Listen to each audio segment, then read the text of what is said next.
Hello and welcome to the Echo Chamber podcast. My name is Tony Groves and today we're talking to the jack of all trades. As always, I'm joined by my co-host and the man who actually still doesn't know what a podcast is. Martin, we're at this nearly seven months, mate. You need to learn how to do something other than just sit there and grin, alright? It works. Much more importantly, I'm delighted to be joined in the Tortoise Shack, by journalist and staff writer with the journal.ie. And the well-known Twitter user of your da, Paul Hosford. Paul, thanks for coming on, mate. No problem. Quickly now, I know it was always this kind of there's a little click, Martin. You wouldn't be aware of this because you wouldn't understand anything about sport. But there's a little click in Irish Twitter about people who are obsessed with American sports. Myself, Paul, even Richard, good-looking Chambers. We'd all have these soft spots, but Paul would be what would you call a bandwagon jumper.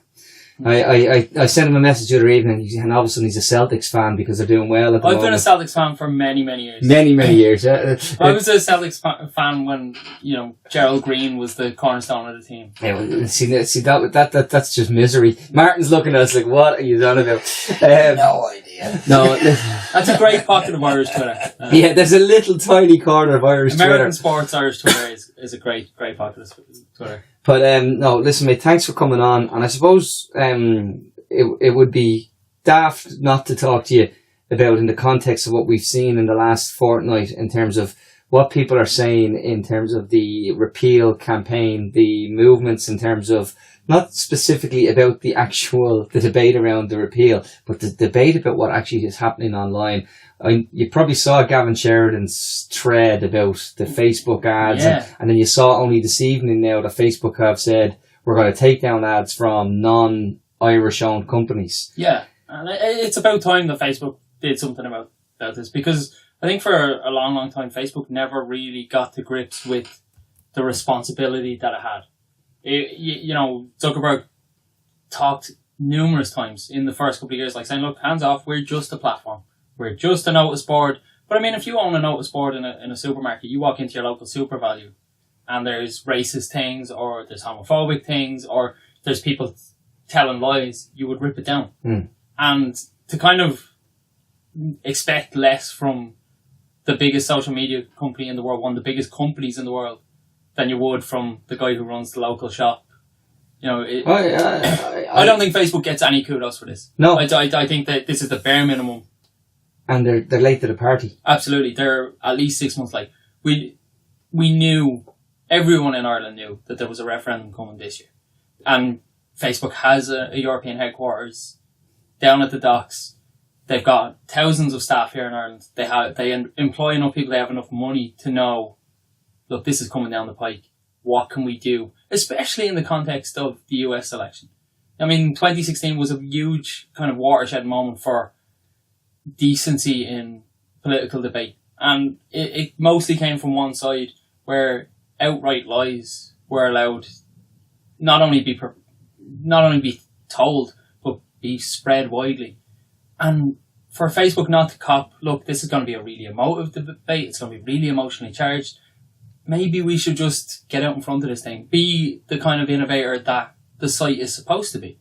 Because, I mean, they're out there now talking about redefining what dating is, and they're talking about he wants to do a dating app or their Tinder equivalent. Absolutely. So you're out there saying we're going to redefine what dating is, and you're going, you can't tackle the actual problems, but you're talking about innovating in another space. If you've got the resources, which we all know Facebook does, take on the problems that are there. Take on the reasons that Facebook usership or Facebook, the amount of time that people are spending on Facebook is down because their newsfeed is flooded with things they don't want to see, and not just snowflakes who are offended. People genuinely are offended by what they're seeing, so they're spending less time on the platform. Well, what we saw was actually people setting up websites, legitimate looking websites that were masquerading as, here, we're here to tell you the facts, and then they'd later on bombard you with kind of stuff that would prompt you in the no direction. It looked benign, but it's purely malignant. And somebody who's making as much money as Facebook, you can't convince me that they're just benign in this, that they're just slow to the party. It's not that. This is deliberate. They don't want, it's too much advertising revenue, it's too much moolah. And that's really what's driving the policy there, is money, money, money. I mean, I don't think they're particularly interested whether it's racist, homophobic, whether it's interfering in elections. It's money in the door. I think at times there can, I don't know if I agree with that, because I think at times we can put down to things. One thing that I was taught early in my career is, look, there's going to be bad people out there, and you're going to have to try and hold them to account. But never put down to mendacity what can easily be put down to incompetence. Oh, yeah. Because the sheer scale of incompetence in the world is terrifying. But most people, it's easier to believe it's all a conspiracy, because then it has a point. Then the bad that people do, or the mistakes that people make, there's a reason. As opposed to if you actually sat back and thought, Jesus, a good percentage of the people who work in the areas that we rely on every day haven't a fucking brace what they're doing. But that is the conspiracy. And the conspiracy is there are a lot of people who don't really know what they're doing. But there are some people who know that there are a lot of people who don't know what they're doing, and they're the conspiracists. Well, no, they're what you believe are the puppet masters, as opposed to well, I mean, even you go beyond Facebook, you take it into Ireland. We had Lorcan Sir and McClifford put out an article today about the housing statistics, and yet there's Owen Murphy saying, we have to be honest about the figures. And what Lorcan Sir is saying, unless, what's your phrase, Tony? What's measured? What gets measured gets done. Okay, so they're not measuring. Now, the reason they're not measuring is because they know those figures are actually worse than the spin that they're putting out at the moment. If those figures were better, we'd know right now. So yeah, a lot of stupid people are printing, there's so many new bills, there's gas connections, there's electricity connections. They're the stupid. The conspirators are the ones above them, using that, giving them, feeding them that information, and letting them be stupid with it. Well, I'm going to disagree with you, because the problem they have is the narrative actually is we need this obsession that we have, and I'm not having a go at you as a mainstream media, is that they want to have this false balance. Because I saw when they wanted to have this conversation on News Talk, I think it was this morning, we said, we'll have Owen O'Brien in, and we'll have Tom Parlin in from the Construction Industry Federation. And Tom's a lobbyist, and Tom is going to give you his worldview. And the whole idea is you shouldn't be able to countenance facts and hardcore facts where I know that Owen has taken his statistics, he's spoken to Mel Reynolds, he's gotten the actual figures of houses built, and then Tom wants to come in, and Tom is going to protect his business. That's his business, that's his job. So it's not conspiracy, it's actually what you'd expect.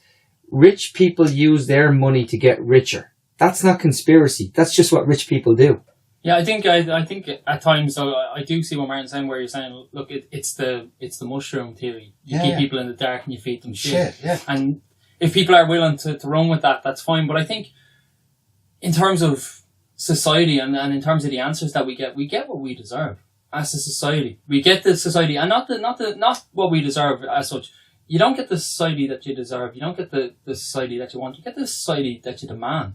And in Ireland, we're way too complacent, and we're way too willing to say, look, the department doesn't know how many homeless people there are. They don't know how many houses were built last year. And we just shrug and we go, look, but it's been that way forever. An element of that to me is that people are very busy.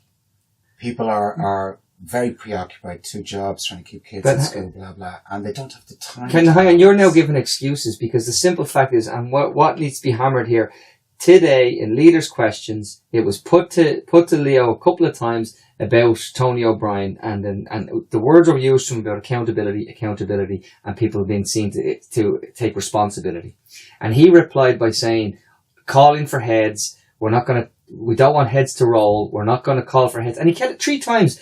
And the emotive language of decapitation, that's not what he was asked.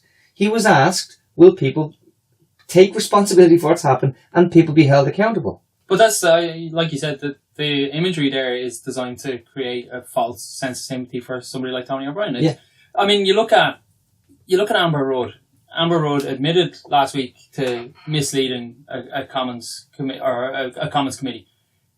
She said that she said it was a mistake. It wasn't intentional. The Labour Party accepted that, look, it was a mistake. you shouldn't have done it. We don't believe that you set out to do it. And she fell on her sword. She said, look, I made a mistake. I misled Parliament. It's time to go.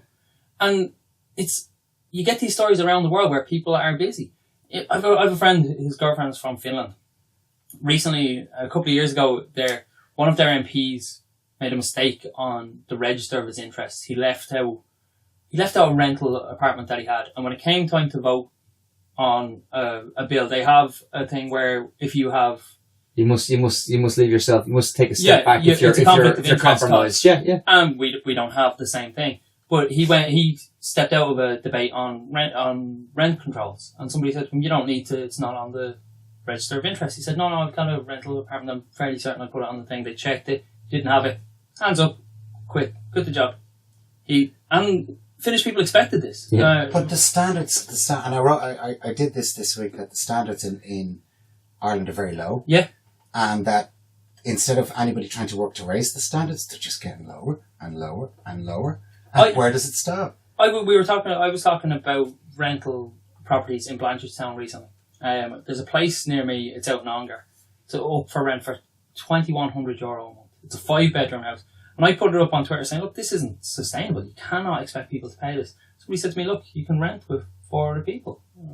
It's problem solved." It's like driving standards lower has never improved the society. Like, if we accept less, we'll be happier. Like, that's not... well, that is a narrative. It's absolutely a narrative. And let's go back to bedsits. Like, but that actually is, like, they don't want to call them bedsits, they want to call them co-living.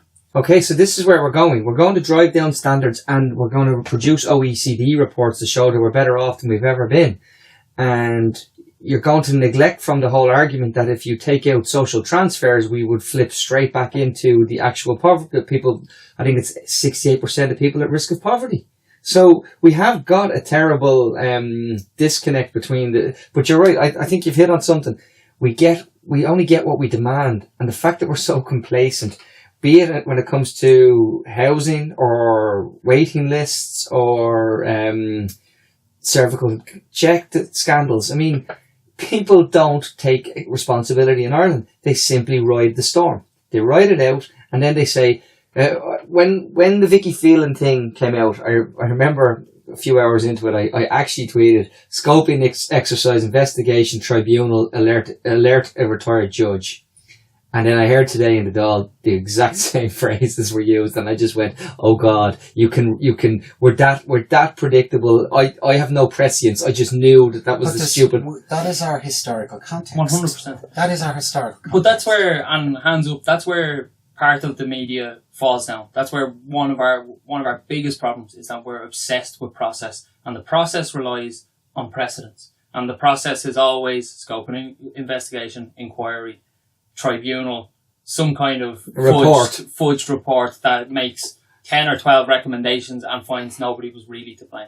Gets it shelved then. And that's it. And a lot of the time the media bubble can become obsessed with the process. And even now with the cervical check, it's actually an interesting story for us because it hasn't moved on to process. The scope and inquiry still is the most recent part of the story, but it's still very much about the women who are affected, and it's still very much a personal story. And I think that's why people are connecting with it more than they would be if it was just, "Oh yeah, we're setting up an inquiry," because people's eyes glaze over. And politicians know that when they announce a commission of investigation or they announce an inquiry, that people will stop caring and they can stop answering questions. I was at a press briefing last week with Shane Ross, asking him about cervical check.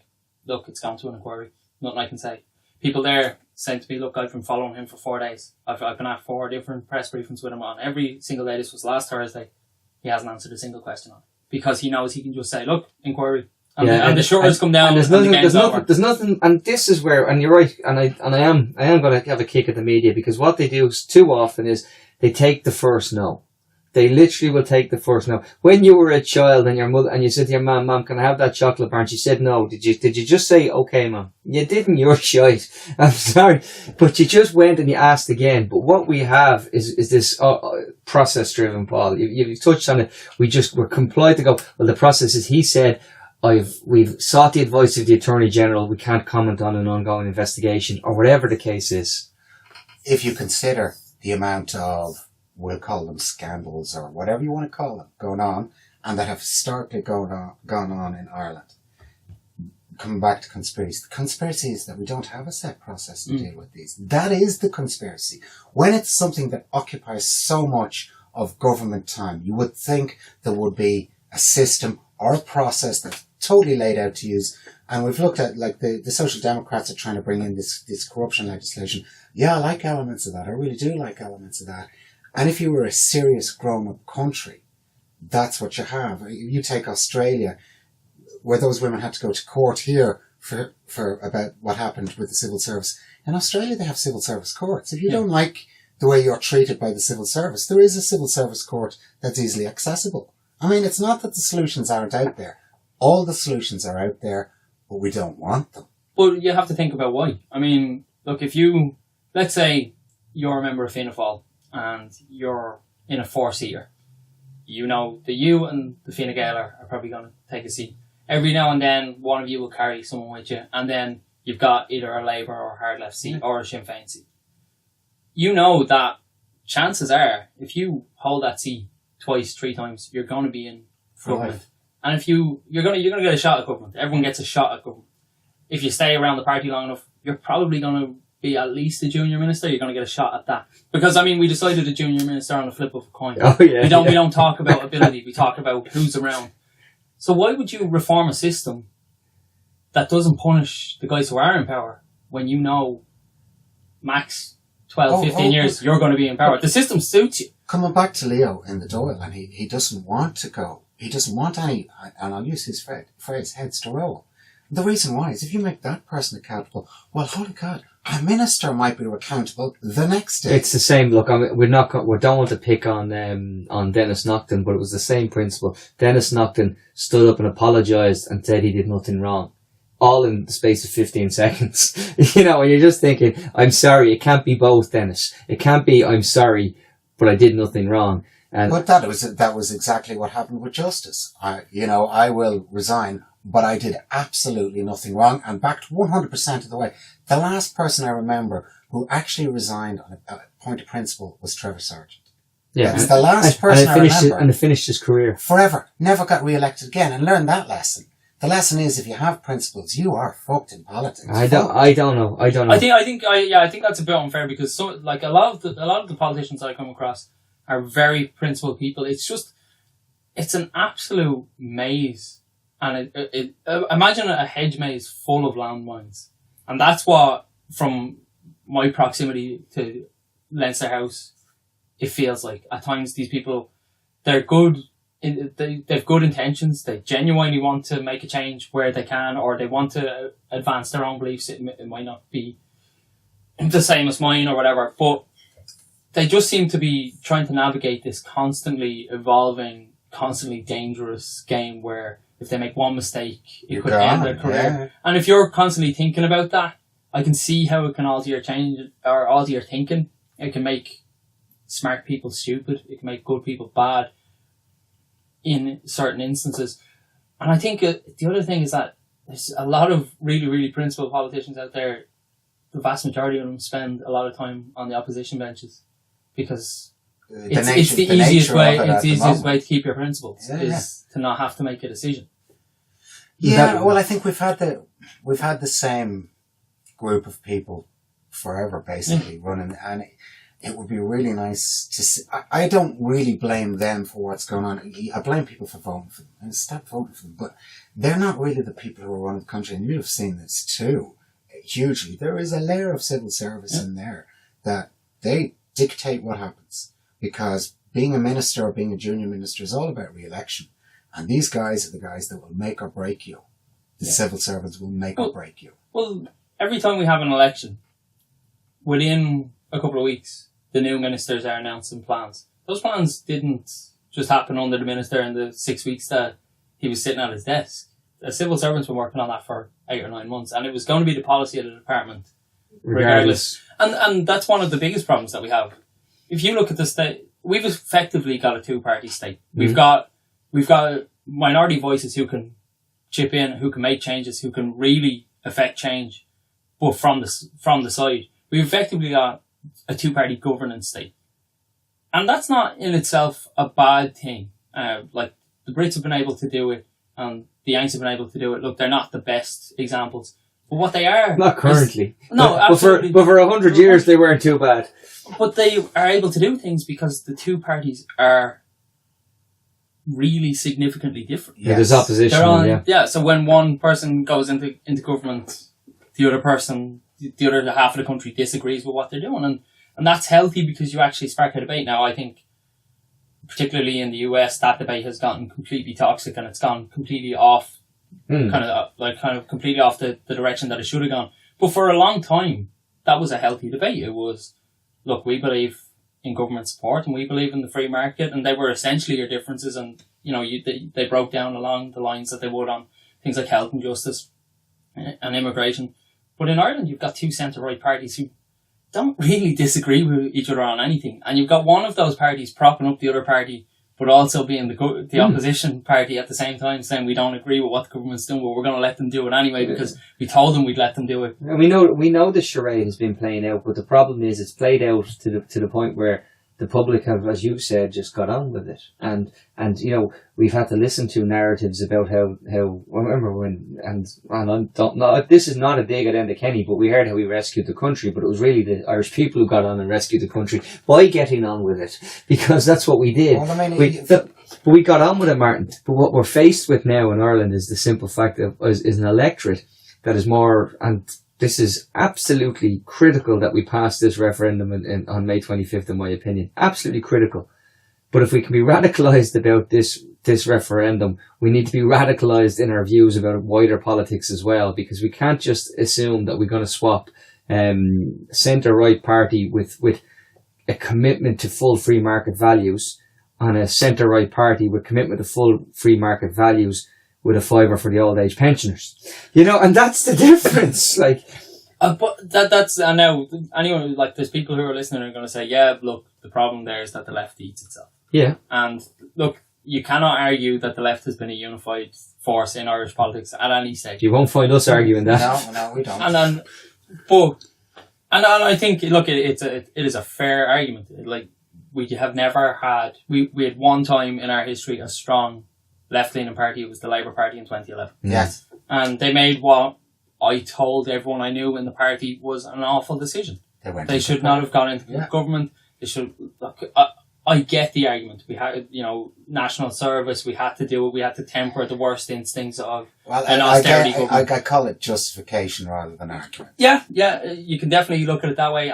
But and I wouldn't disagree that it is a justification. I think some of them wanted a shot at government. Oh, well, I mean, the people that got in at that stage, this was the last throw of the dice to have ministerial positions. And I think that fed into a lot of what happened. Could have been a great opposition, but that boat has passed, that time is gone. We are now going first where we are. Well, and the left... Can we bring it on then to where the left is now? Because what we've seen this weekend, and it was hilariously funny, where Mary Lou McDonald is now more popular than Micheál Martin in a poll, and I got a great laugh. Ruth Dudley Edwards, Ruth, if you're ever around, give me a shout. I think you're so funny. I think your stuff is hilarious because she basically uses Republican word salad. She sits down and she writes Mary Lou McDonald at the top of the page, and then she has to so I have to use the words IRA, terrorists. I can't necessarily use them in this order, but I have to get them in there. And it's wonderful how the shots get taken at Sinn Féin, and we know this is where it's going.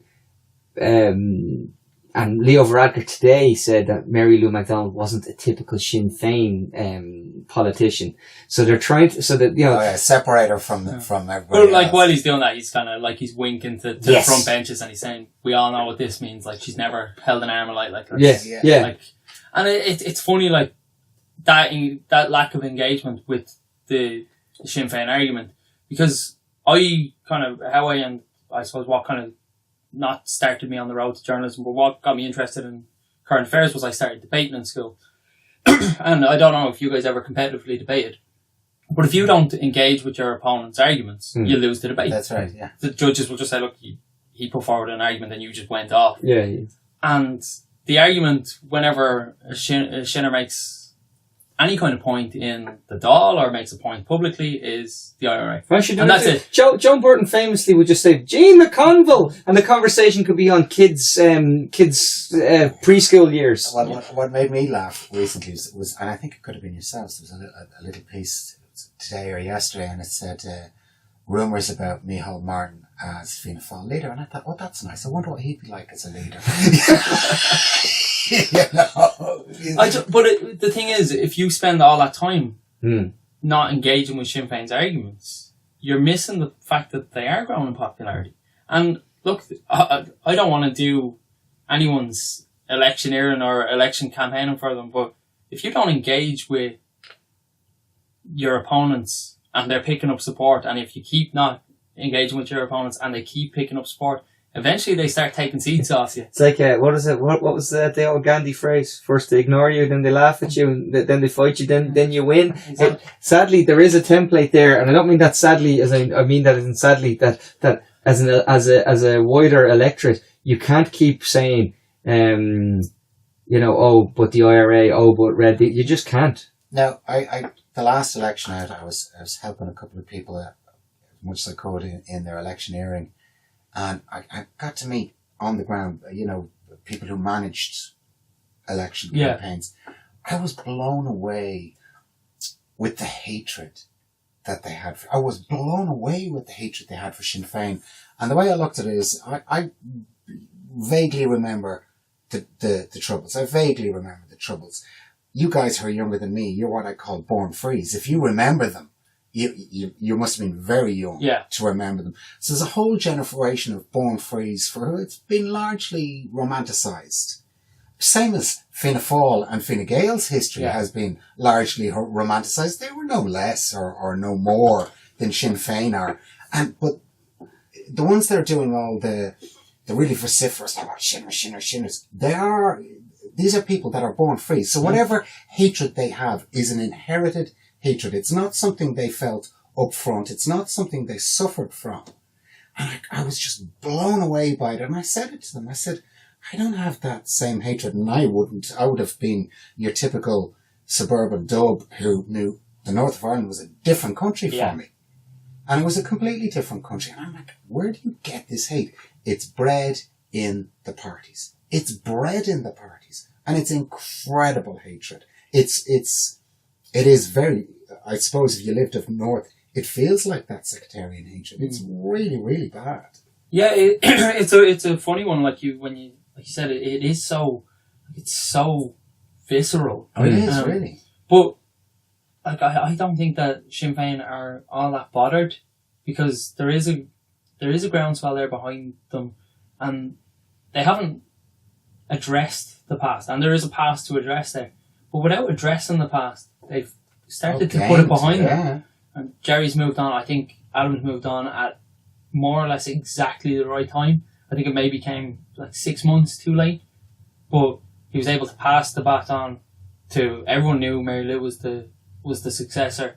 He was able to pass that baton without any kind of interruption. It was a seamless transition. Mary Lou came in, looked like a leader from day one, and all of a sudden, now you look around the Sinn Féin benches, and there's not a whole lot of people you can throw Jim McConville at, because if you throw it at Donegal Leary, he probably wasn't born when that happened. You throw it at Owen O'Brien, and Owen's going to dismantle it because he's a smart guy. He's a very eloquent, very smart debater. So Sinn Féin have managed to move on in that way, and it's really clever. But what Sinn Féin will need to be now is that leader of the left, because they're the most popular left-leaning party. What they need to do is get out of their own way in terms of their election strategy at times. Well, out of silos, out of echo chambers, and we talk this all the time, unless you pull yourself out of your own echo chamber, you can't really bring other people with you. You can't really bring them with you. And whilst it's easy on the centre-right and the right, profit is a uniting factor all the way. Power's a uniting factor. Yeah, well, profit to power is the uniting factor. Well, on the left, there are differing opinions on what's the best way, but it's definitely not that profit power way. So of course I expect there to be fractions and factions within the left, because everybody's trying to do the really right thing. Look, I would make the argument at times. I've got a couple of like very right wing friends, not like not very Not right-wing, Tony not right fascist. wing, not Tony Everybody right point, and he straight away pointed at me. Just You're on my right. You're on my right. yeah. Oh, he is, trust me. And their argument is always, look, the left is more interested in winning an argument than winning the battle. And I would say, look, at times, I would be fairly left-leaning. At times it's better to have a genuine disagreement with somebody if you disagree with them than to just side with somebody because it's politically convenient or electorally convenient. I mean, you look at, for example, if you just spend any time, if you click on a Donald Trump tweet and watch the people who are agreeing with him no matter what, these are people who have no political opinion other than Republican or Trump. So it's whatever they do is right, whatever Democrats do is wrong. And I would rather be on the side where one of your mates makes an idea and you go, hang on, that's actually absolutely nuts. Yeah. And you're able to say, look, I think you're wrong. Yeah, but political discourse, actually, and this is so I had this argument with someone the other day, another journalist, and I had a good laugh about it because I turned around and I said, well, it's like this. And I told you this, Martin. I said, it's like this. Are you going to make yourself comfortable in Sinn Féin, which has to address culture with its past and bullying? Or are you going to be comfortable in Fine Gael, which has a real deep racist undercurrent in it that drips out of it? You know, like that comment this week about non-EU nationals not being included in the homelessness figures. That just screams, that's a wolf whistle. If Donald Trump said that, if he said that, we'd all jump up and down and go mental saying more evidence of racism. But when it happens here, we go, oh no, I can understand, because we have to look after our own. And this dangerous stuff these dangerous things that come out now. The worrying thing about that statement is that, look, we have to look after our own. The people who believe that a government can only do one thing at a time. Yeah, nonsense. They exist, and look, you can't change their minds. The worrying thing about those people, about what it wasn't even said, it was leaked to the Sunday Independent. The worrying thing about that is that it kind of caused a bunch of people to go, well, I suppose they're not entitled to housing, so technically he is right, and technically he is right, and you're going, we don't run a country of technicalities. We run a country. We don't live in an economy of technicalities. We live in a society of morality, and we live in a society where we try and do the right thing. And we had only recently we had Nolene Blackwell in, and we talk about predominantly about human rights. Okay, and what they're saying by technically is that by dint of place of birth, you're less than. That's what they're saying. Yeah. So, and under the heads technically less than. Technically, not morally less than. Yes, technically less than. But that's the blanket that we're going to use to disguise what is actually an undercurrent of racism. But that's the blanket Fianna Gael have used to lock up women in Magdalene laundries, put kids in. No, but look at direct provision. We still treat direct provision as it's an open wound on the face of this country for years. Of course. And but if you expect anything different from Fianna Fáil and Fine Gael, that's my problem. Why would you expect anything different from people who have done this for 100 years with different groups of people? Neoliberals don't work for all the citizenry of a country. They decide who dies and at what rate. And that's what neoliberals do. I can guarantee you, Martin, you could get 50 people from Fine Gael and Fianna Fáil in the room, and they wouldn't tell you what a neoliberal is, okay? They don't, a lot of them wouldn't be, the ideology is more... It's free market, yeah, but it's...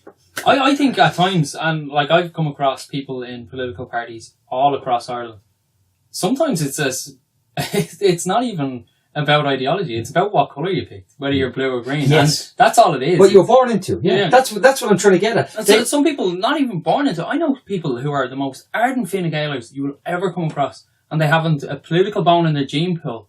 And all of a sudden, they're born. They look like they had a Fine Gael bib growing up, and they're just they're bizarre people because look, I get people who are attracted to that ideology. I understand why you would believe that the free market can cure all ills. I don't agree with it, but look, I understand how people have different opinions. But what I don't understand is just picking one of the two and saying, this is what I am till I die. We had a couple of people in here who kind of clarified that for us. I can't remember, was it John, Terry or Brendan who talked about tribal? It was Steph who talked about tribal. Ireland is tribal. Fine Gael is one tribe. Fianna Fáil is another tribe. And what you're trying to make sense of, you can't make sense of because it's tribal. You just simply can't. Yeah. They joined a tribe.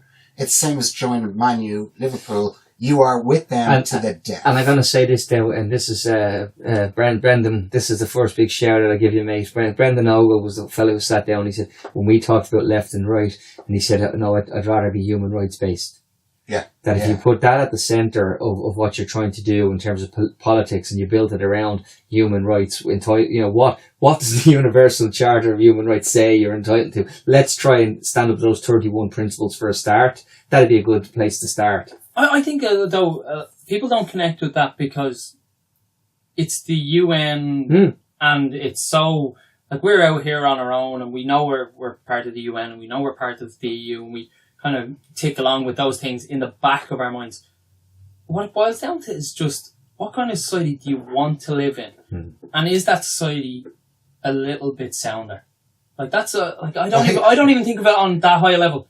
Can society be a nicer place? When you go out on the street, can you just be a little bit nicer to I people? want to get caps made up for the next election. You know the way there was MAGR. I want to make Ireland a little less shit. There you go. That's all I want. Just make us a little less shit. And that's, but then again, it comes down to what you want and the conversations that you're willing to have. Like, we're here. Yeah. I don't know. Do you call this Glasnevin? Do you This call Glass it Nevin, North? but I call it Ballymun, mate.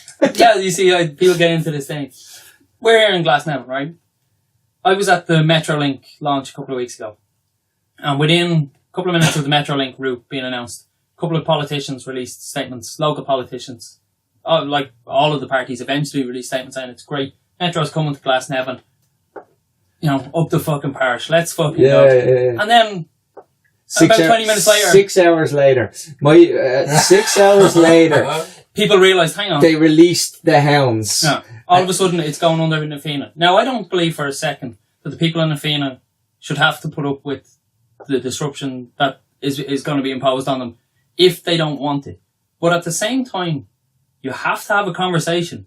Do you want the metro going through Glasnevin, or do you want to keep your Gaelic pitch? These are the conversations that we have. Full disclosure, lads, we're about 400 metres from the pitches in Nafina, and the cold hard reality of it was, I said in the morning, I remember, and I'm picking on Noel Rockland, and that's just unfortunate because he did issue a statement welcoming it, and 6 hours later he sent a tweet saying he had reservations and concerns about it. And I thought to myself, this is politics, but at the same time, you've now the mobilisation of what's happened around those pitches. My main concerns, and I spoke on News Talk about it, I said my main concerns about the two schools that flank the pitches. You're going to 6 years of kids walking through a construction site.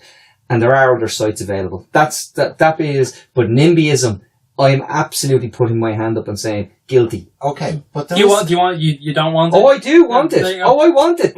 But I would be the first person that would go say, I want the Metrolink built. I think I don't want it built at the expense of a social housing scheme or something like that. I think there's other ways to deploy the money that we have. But I do think that, they should have had a conversation about it, a discussion about it. Absolutely, but the people who do these things, they're experts in where does a train line go. And they went, straight line, O'Connell Street to the airport. And they knew. It goes under Glasnevin. And they knew when they looked at it, they said if they burrow there, we can hit the road, we can hit the railway line at Drumcondra, and it makes perfect sense. Okay, but again, we're going to come back to conspiracy and stupid. Okay, we're going to come back to it. There's a planning process in this country, and after years of it being absolutely abused, they put in some safeguards. And then you have the Taoiseach standing up in the Dáil, whose government announced this, then saying that there will be some sort of review. No, the government didn't announce it. You see, it's a state agency announces it. So you pass the buck down the line. Yeah, but we didn't announce it. The NTA weren't, as if the NTA just ran away and Yeah. did it themselves. That bothers me greatly, that we can have this hands-off approach. It's like, hang on, are you the Minister for Transport? I am. So, are you responsible for that? I am. But what about that decision? Well, I didn't know. Yeah.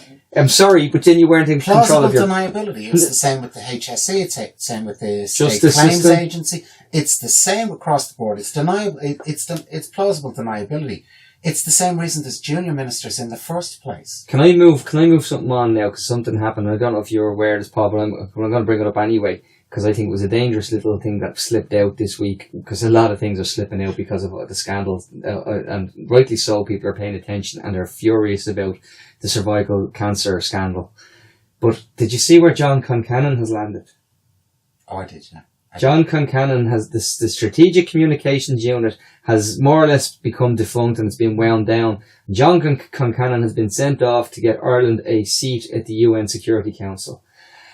Now, that in the context of where people were afraid about PESCO, people had natural concerns around PESCO, and people have concerns about a Taoiseach who uses phrases like neutrality doesn't mean neutrality anymore. When you hear we're looking for that, I think we've once in our history had a seat in the UN Security Council, because they rotate them every now and then, where you can get, I think so I think it's back in the 60s or something we got in, but we're looking to become a member. Little things like that actually should be more, that should worry us all, because that's a statement of intent for, when Leo spoke about wanting to stand with our allies by throwing out Russian diplomats.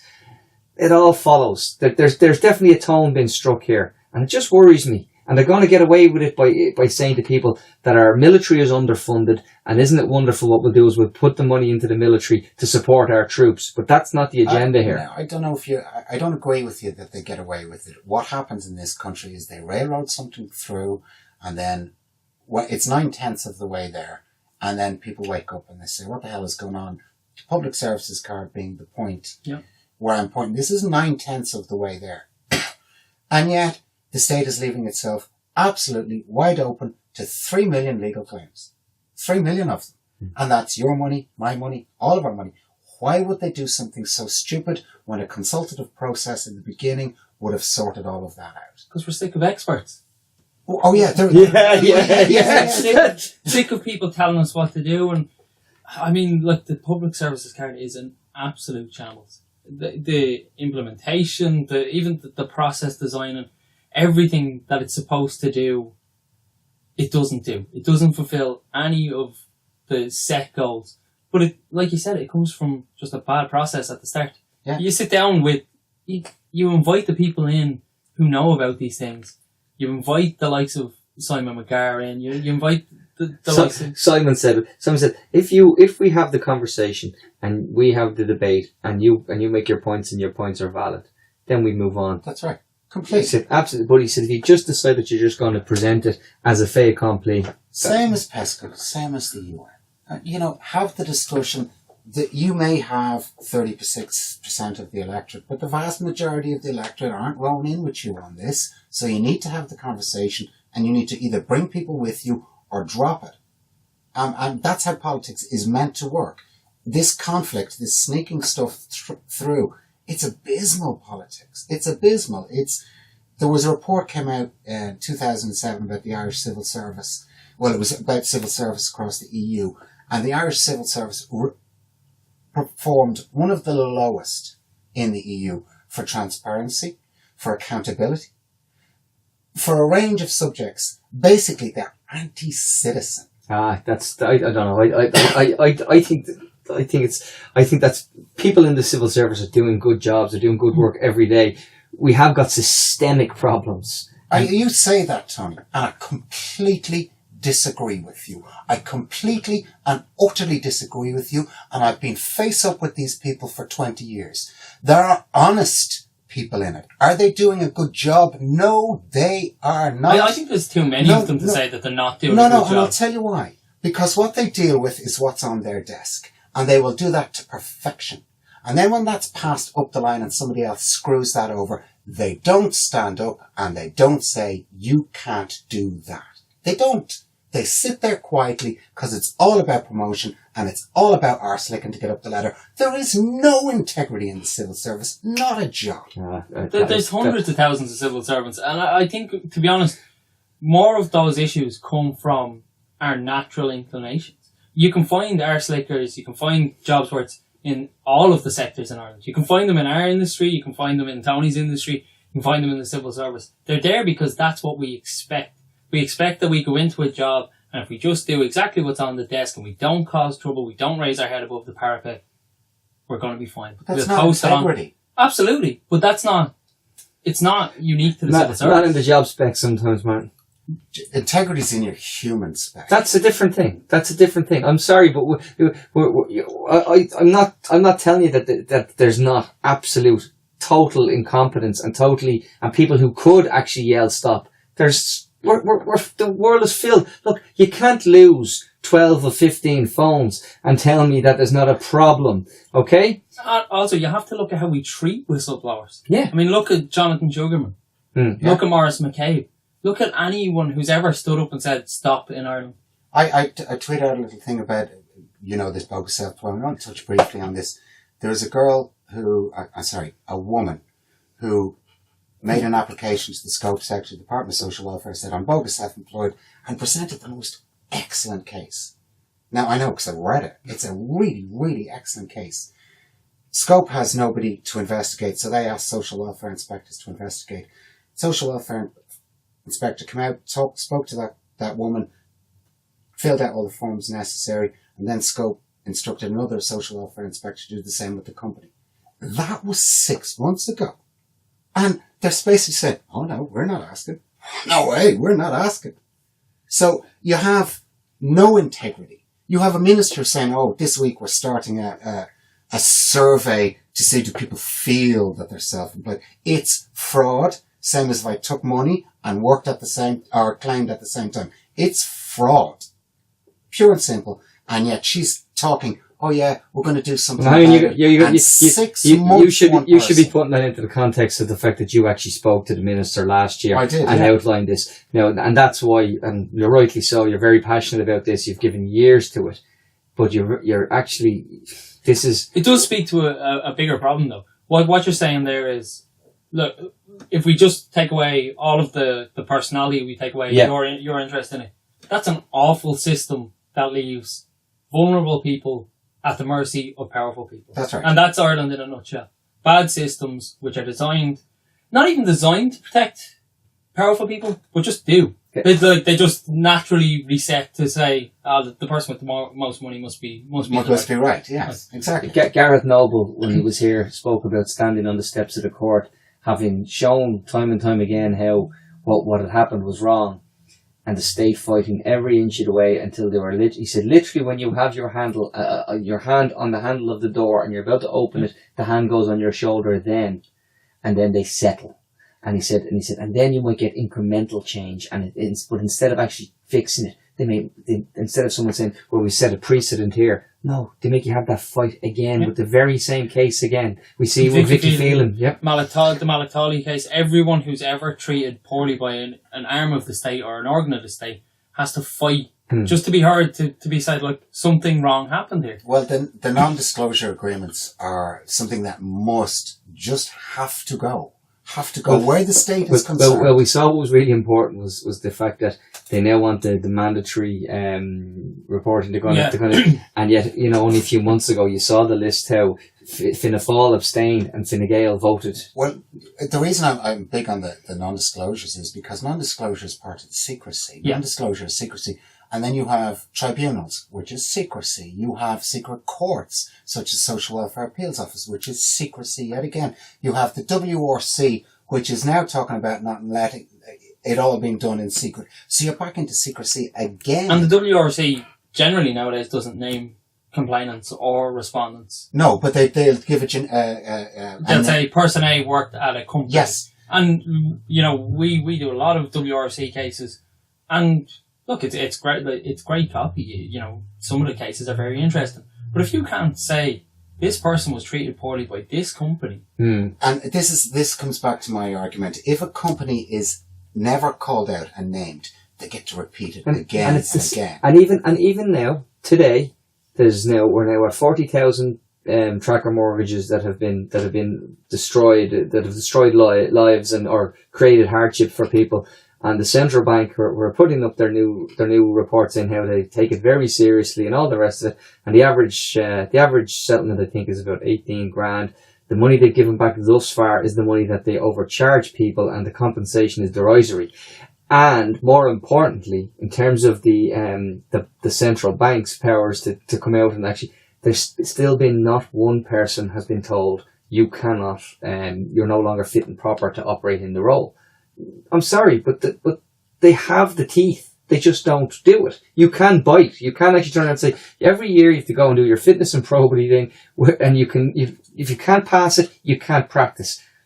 And yet no one has been held accountable. I mean, you have Gaelic and football referees taking exams every year to make sure that they still remember the rules of a game that we've all played since we're kids. You don't forget the rules of football. You don't wake up one day and go, you're all going to laugh about this, but every year a banker has to do an ethics exam. Every year. Haven't failed yet. But I don't see the certs on the wall. That's worrying. You don't get a cert to say had a heart for 5 minutes. Well, no, because you see, you don't need a heart to pass it. You just need to know the theory. Exactly. Yeah. Lots of people. I was very good at woodwork theory in junior cert. Yeah. I was absolutely shite at the practical. My project for junior cert was an abomination, but I got a C because I knew the theory. Can I just be, while we're being flippant, can I ask you, what is it like when you look into the abyss that is the comment section?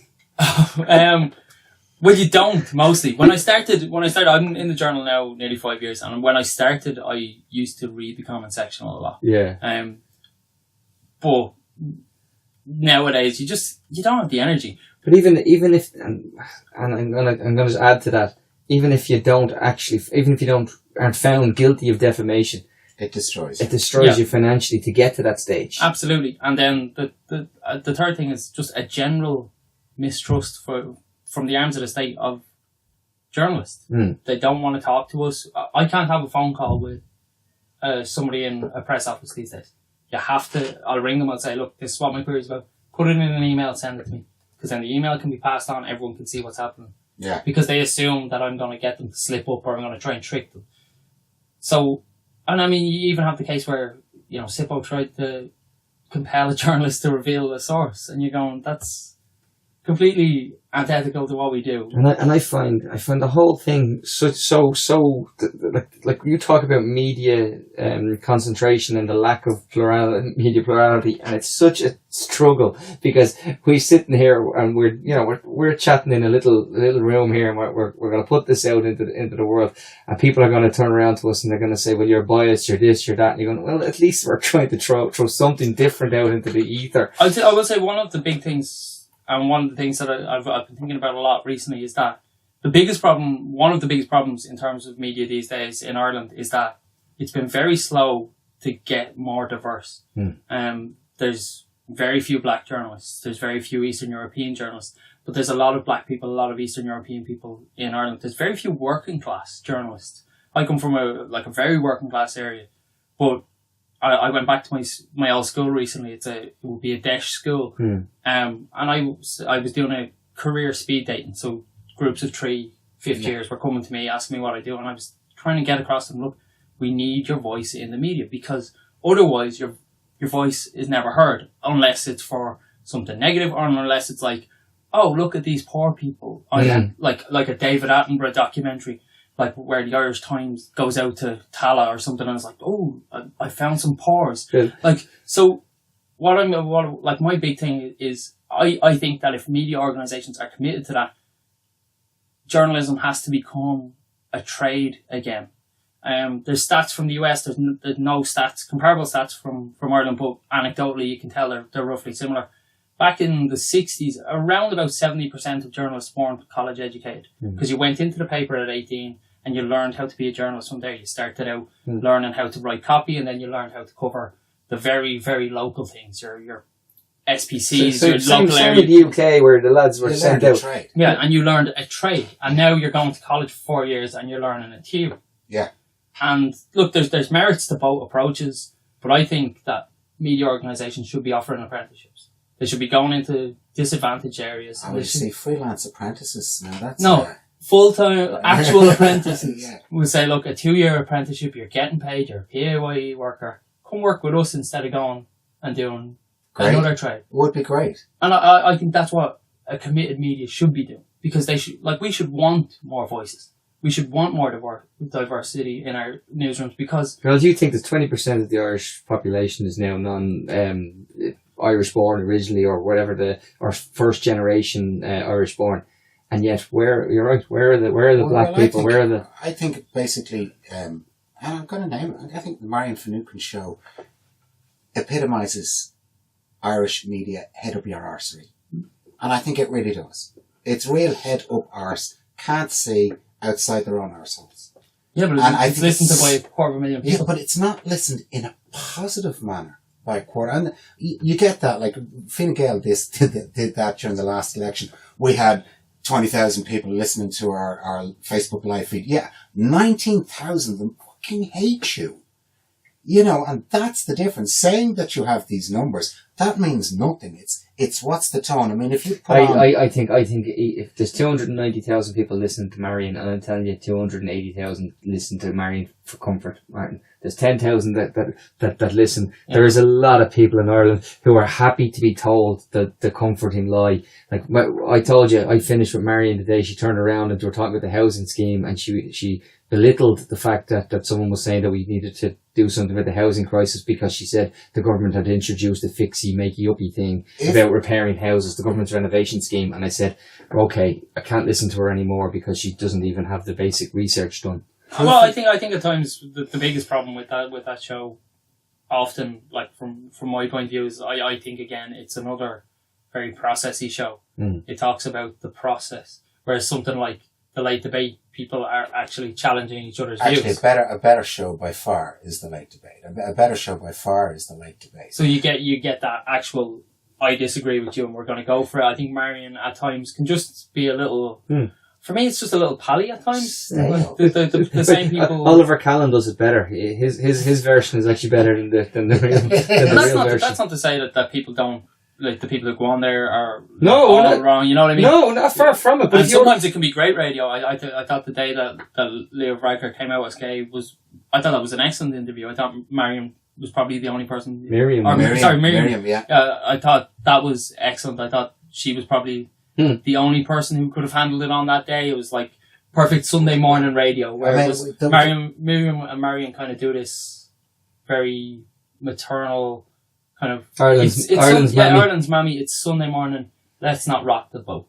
And that brings us back to you, because you're not in that same mould of journalist. You are, as you said yourself, from working class area. Journalism is not something you were bred into. It's something you decided to go into. Well, it's not even something I decided to go into. It's something I fell backwards into. I did radio in college, and the local paper needed people to report on sports games. And 10 years later, here I am. The hope is that we get more and more voices like you coming through, and that these older voices, whether we retire them out or we put them out to graze or we give them their own little radio station over there for fogies, whatever we're going to do with them, put them over there. Because we need the media to move on so they can move our politics on. If the media stays behind politics, we're screwed in this country. It needs to get out ahead of it. And as we said, don't accept the first answer. Join the dots. Be more aggressive with them if you need to be. I liked Fiona Mullally's piece recently on... She was kind of having a go at Pat Leahy, where she was kind of saying... the campaigners campaign and journalists do journalism. But I thought I want to hit on something really important there, is that a lot of the times the media does miss movements. And now, I'm not here to kind of blow our own trumpet, but the Journal.ie was the first news source talking about water charges as a political movement. Not as like a process, not as like, we actually went back and we checked it. We were talking about water charges as a movement about 8 months before the first massive march. And that was because our comment section was talking about it. Yes. And we copped, look, if people are talking about this, we have to be on this. So we were giving content to our readers. And that's a business thing, but it's also a journalism thing. If people are talking about it, if there's a conversation, be in front of it. And the other thing the Journal has done quite well is the fact check. And it's been, and even the fact check, because I always get very annoyed because, what's as Nietzsche says, there are no facts, there are only interpretations. Quite often the fact check is an interpretation right down to on the balance of, probability. So it's done very well. It's like even as controversial as the one that they did around the repeal posters and that campaign, it gave the statistics and it gave it in a balanced way. You might not like the...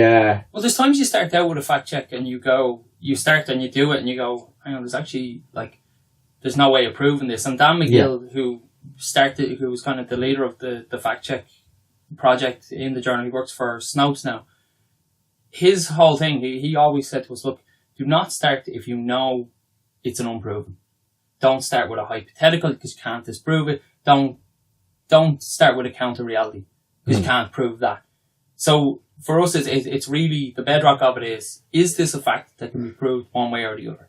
Sometimes we get unprovens, and you get that just by working through the numbers, and you go, look, there's a number here that says it is, there's a number here that says it isn't. Both have reached that number properly. You go through the methodology of how they came to that number. But realistically, you go, you know, sometimes you just end up with an unproven, and that happens. But what we're trying to do, and what we've recently partnered with Facebook to do, is to try and take some of that nonsense out of it. And look, sometimes people don't, like I said earlier, debating used to be point, counterpoint, fact, and a fact would end the debate. Yes. You would say, look, if I said to you, like, that glass is pink, the glass is pink because we can both see it's pink. You don't get to talk about my history or why I would say it's pink, or you don't get to squirrel the debate. And that's what the idea behind it is. It's disappointing when you spend a lot of time working on these things and people just go, you would say that. Well, I have to say, it's also very accessible, because I heard something, God, it's 2 years ago, or maybe 18 months ago, I heard somebody say something on Twitter, and I went, well, that's not true. And I said, fact check, would you mind checking that? And did a whole 3 pages, and I was like, oh, thanks very much. And it was basically that I was neither right nor wrong, but he was definitely he was way more wrong. He was like way more wrong. The story of your life. Yeah, I'm always wrong. Never really right or wrong, you know? I spend my life apologising. Never the most wrong person in the room. That's It's quite the standard to aim for. Thank you so much for coming in. This has been a sort of a really revealing conversation. It's been a lovely conversation. We've gone through quite a lot of stuff. No. And I'd just like to say, look, folks, date is coming real fast. It's the only game in town. Get out there, vote. Whatever way you're going to vote. Thanks very much. I know, and we will probably, now when we launch the NFL and NBA podcast, folks, now, Martin, you're out. Yeah, I know. No, listen, folks, I just want to say thanks for listening. I know I always say subscribe, leave us a review. Paul, your other half, your fiance, is raising money for Barrettstown. She is, yeah. She's doing a 42 kilometre, 26 mile hike. So it's a marathon through the mountains. Walk through the mountains. Look, I spend my Sundays playing American football, hitting my head against other men who have helmets on, and I think that what she's doing with her Sunday is stupid. But it's very brave, and it's gonna be very, very taxing. So, and Barrettstown is an amazing charity. Best of luck to her on it. Yeah, so she's raising money. It's on my Twitter. It's on the Twitter. We'll tweet it out the links and we'll add it onto the pod. So do lads, chip in. It's a worthy cause. So thanks for listening, folks. Appreciate it.